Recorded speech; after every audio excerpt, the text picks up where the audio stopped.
I woke up in the middle of the night to the sound of drums. They were not the joyful drums of celebration, but something darker, more sinister.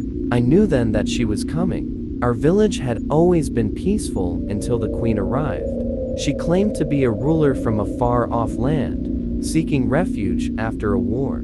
At first, everyone welcomed her, but strange things began to happen. It started with the animals. Chickens, goats, even dogs, began to vanish. Then the crops failed. People said it was just bad luck, but I knew better. I saw the queen late one night, chanting and dancing around a fire. Her eyes glowed with a wicked light.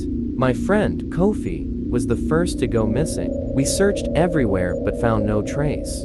His mother cried for days. Then others disappeared, one by one. Each time, I heard the drums. One evening, I followed the sound. It led me deep into the forest.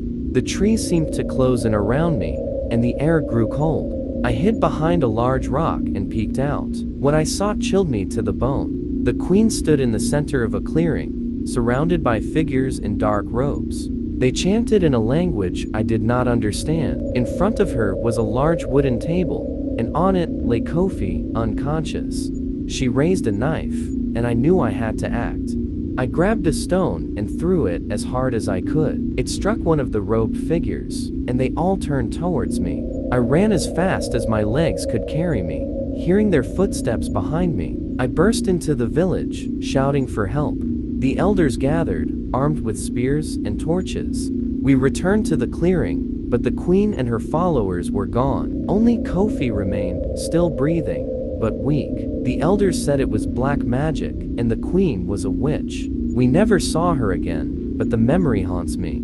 The sound of those drums still echoes in my mind, a reminder of the evil that can hide behind a friendly face. Kofi never spoke of what happened that night. He became quiet, withdrawn. The village tried to return to normal, but things were never the same. The sense of safety we once felt was shattered. Months passed, and the village elders decided to perform a cleansing ritual to rid the village of the queen's dark influence. They called upon the spirits of our ancestors for protection. During the ritual, we heard the drums again, faint but unmistakable.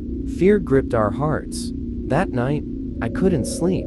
I kept thinking about the queen and her followers. Where had they gone? What if they returned? As I lay there, I heard a rustling outside my hut. I peeked through a crack in the door and saw a shadow moving in the moonlight. It was Kofi.